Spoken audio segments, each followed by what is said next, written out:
Greetings to you, brothers and sisters, in the wonderful name of our Lord and Savior Jesus Christ. We want to take this opportunity to thank the Lord for affording us yet another opportunity to reflect and to ponder upon His word. Today is the preparation day, and this implies that we have come to the zenith of our camp meeting, and we want to thank the Lord for leading us this far. For our message this morning, we shall focus our attention on the book of Hebrews, and the title of our sermon says, Run and Finish the Race. It is crucial for us as ambassadors of Christ to run and finish the race. We are all engaged in a spiritual race, but none has reached the finishing line. The question before us is, are we going to reach the end of the race? The question before us is, when you come to the end of your life, will you be still faithful and obedient to Christ? The question is, when you come to the end of your life, will you be clinging to the faith you profess? Dear friends, it is not how we started the race that is important, but what is of utmost importance is how we finish the race. Let's turn our attention to the book of Hebrews, and we shall focus on Hebrews chapter 12, and we are going to limit ourselves to the first two verses. I'm going to read in your hearing.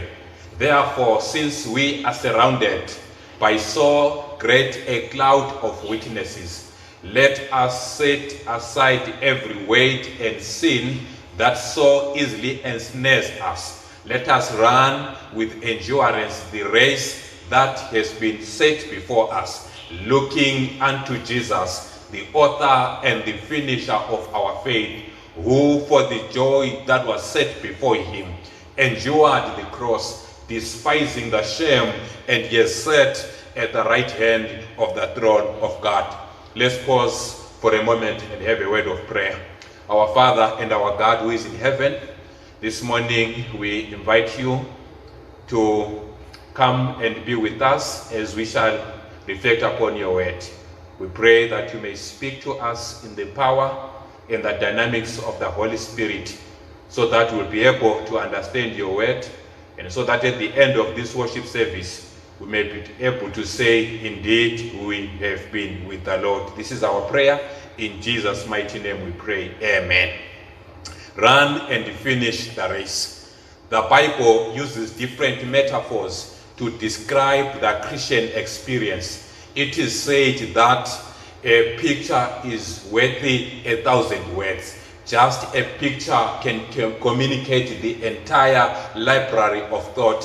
In the Bible, there are many different pictures that are given to depict what a Christian is and what it means to live out a Christian life. The picture of a Christian life is so comprehensive that it takes so many different images to convey to us what it is to be a Christian. For example, the Bible describes Christians as soldiers who have been enlisted in the army of God. Sometimes the Bible describes the Christian race as a pilgrimage. Sometimes the Bible, or in other instances, the Bible describes the Christian race as a marathon. The Bible also describes the children of God as the household of God. More often in the New Testament, the Apostle Paul uses the imagery of an athletic race to depict what it is to be involved in a Christian journey. All these pictures convey different elements about what it is to be a Christian or a follower of Christ. In the New Testament, the Apostle Paul frequently uses the imagery of a race to bring out important truth in relation to the Christian experience. In 1 Corinthians chapter 9, verses 24 to 27, Paul says, do you know that those who run in a race all run, but one receives the prize? Run in such a way that you may obtain the prize. In Philippians chapter 3, verses 13 to 14, Paul says, brothers and sisters, this one thing I do, I forget what is behind and I press towards the mark. I press on towards the goal to win the prize for which God has called me. He goes on to say in 2 Timothy chapter 4, verses 7 to 8. He says, I have fought a good fight. I have finished the race. I have kept the faith. My brothers and sisters, it is this imagery of a race that I want us to focus on this morning. Point number 1, an athlete is required to submit himself to rigorous training in order to compete at the highest level. An athlete who is out of shape will never gain the prize. Point number 2, an athlete has to compete according to the rules. No participant can invent his own set of regulations. The rules are already set and are enforced by the empire. Breaking these rules will result in a penalty or disqualification. Similarly, every believer must live in obedience to the revealed will of God. In 2 Timothy chapter 2, verses 5, the Apostle Paul says, he writes and says, an athlete is not crowned unless he competes according to the rules. Point number 3, an athlete has to exercise self-control if he or she is to win the race. He or she must exercise mastery over his body. It is necessary that he abstains from unhealthy foods in order to control his weight. He needs to monitor his sleep so as to preserve his strength. Likewise, this self-control is required in the Christian experience. I want us to explore 6 secrets that will help us in running and finishing our spiritual race.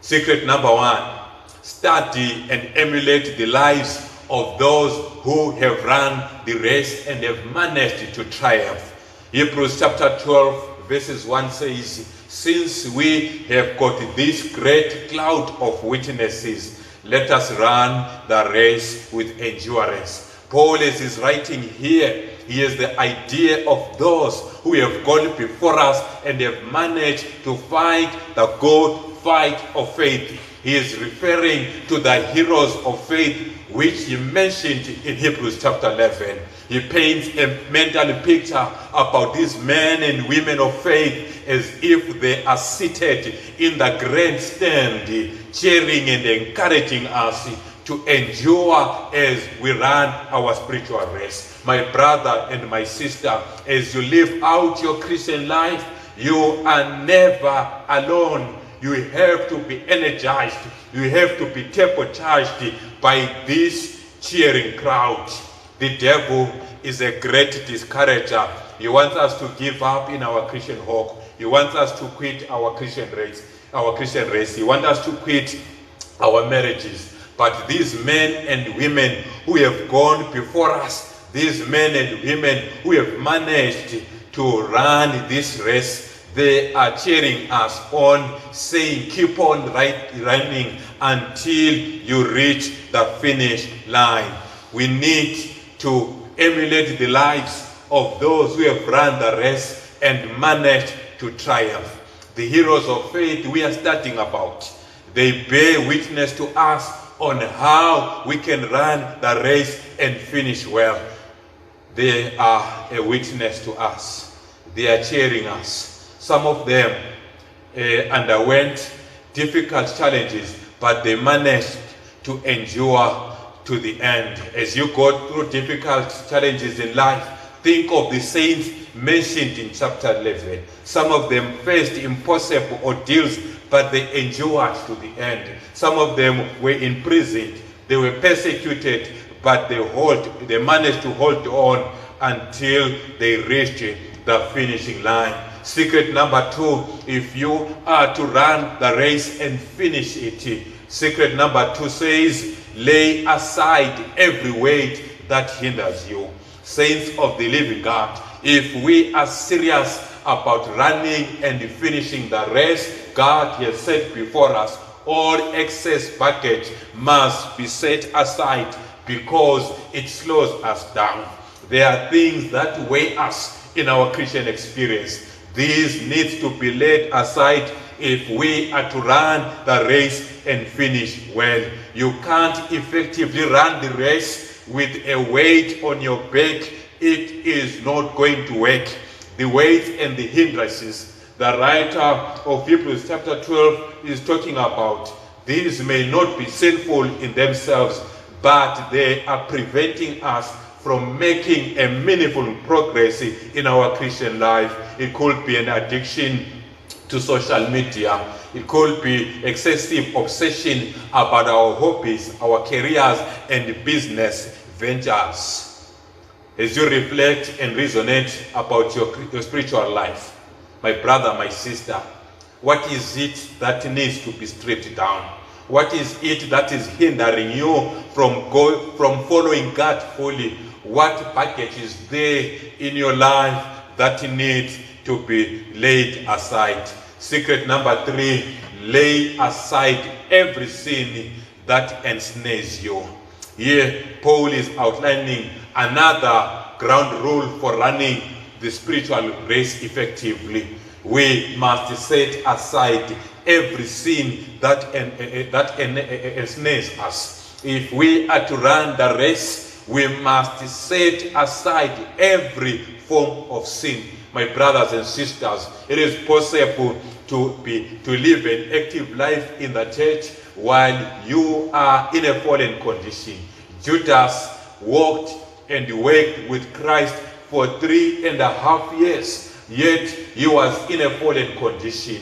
He was near the cleansing blood, but he was near the cross, but far from the cleansing blood. It is possible to be regarded as a member of the church in good and regular standing while you are sinking deep in sin. Every form of sin must be set aside.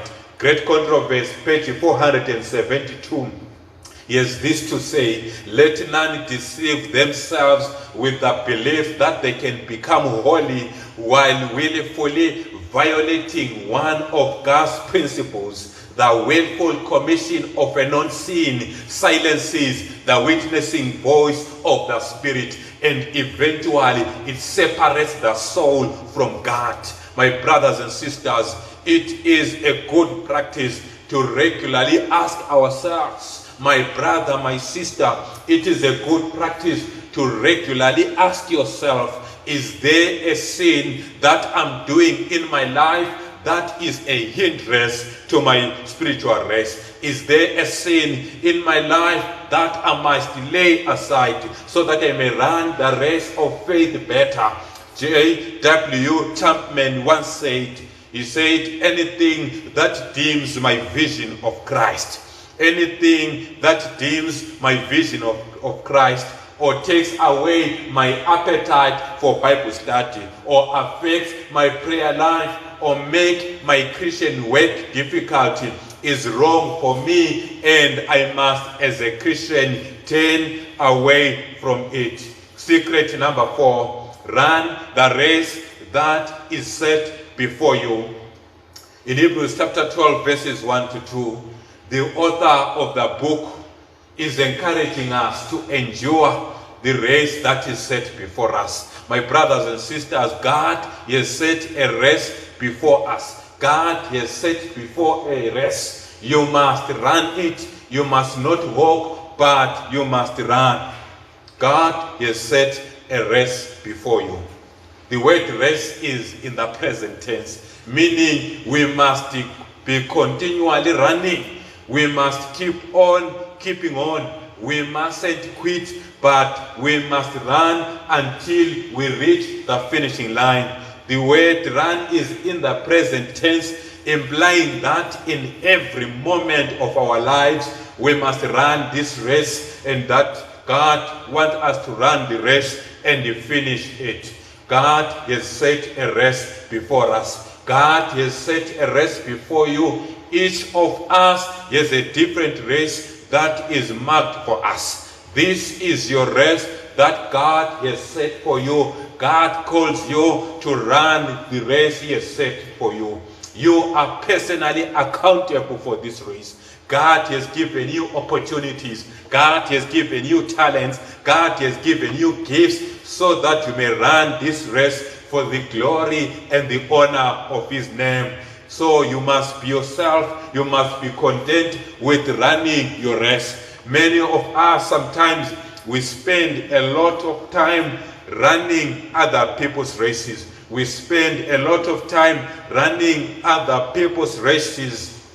Some people will go to the grave owing the world and God because of failing to live or because of failing to run their own race. My brother, my sister, how are you doing in the marathon of your race, of your life?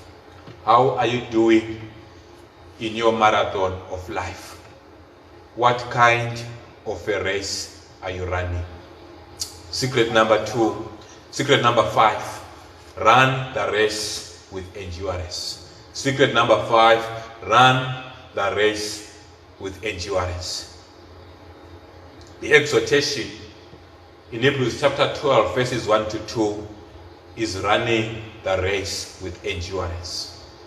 The Greek word for race is agona or agony. It means a conflict. It means a contest.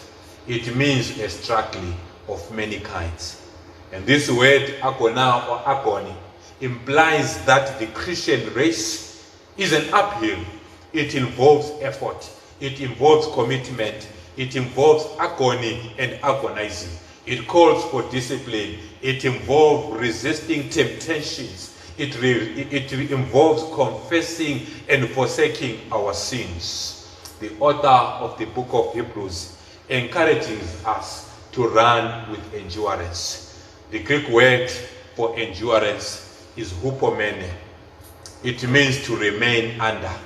It means the ability to persevere in a task or a calling. It also implies patience in face of trials, temptations, afflictions, and trying circumstances. The Christian life is not an easy road. Sometimes storms of life will come and you will be tempted to quit. But my brothers and sisters, I want to tell you, quitters never win and winners never quit. Champions finish what they started. This morning God is saying, what matters is not how you started in the past, but how you are doing in the present. Are you enduring? Are you running? Are you racing today? We must endeavor to start and finish well. This secret. Secret number 6. Run the race, fixing your eyes on Jesus. Run the race, fixing your eyes upon Jesus. The key to running the race and finishing well is fixing our eyes on Jesus, not on a fellow member of the church, not on an elder or a pastor. We can only run the race as we look to Jesus and have our eyes fixed on Him. Remember Peter, as he was walking on water, the moment he withdrew his eyes on Jesus, the moment he withdrew his eyes from Jesus, he started focusing on the waves and other disciples, and then he began to drown. The writer of Hebrews is encouraging us to anchor our lives on Jesus Christ. The words fixing our eyes on Jesus denotes the idea of looking away from everything else in order to focus on one thing. Fix your eyes on Jesus. My brothers and sisters, let's turn our eyes on Jesus. Let us look fully in His wondrous face, and the things of the earth will grow strangely dim. The more we focus on Jesus, the more we will resemble His character, because by beholding, we become changed. Ellen G. White, in the book Christ Object Lessons, page 69, she says, Christ is waiting with longing desire for the manifestation of himself in his church. When the character of Christ shall be perfectly reproduced in his people, then he will come and claim us as his own. The more we behold Christ, the more we'll begin to reflect his character and image. As we run our Christian race, we must focus. Christ must be our focus. As we run the Christian race, Christ must be our focus. Christ must be our inspiration and example.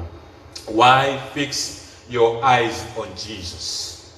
Jesus is the author and the finisher of our faith. Sometimes as I look at my imperfections, sometimes when I look at my shortcomings, I don't understand how I can be saved.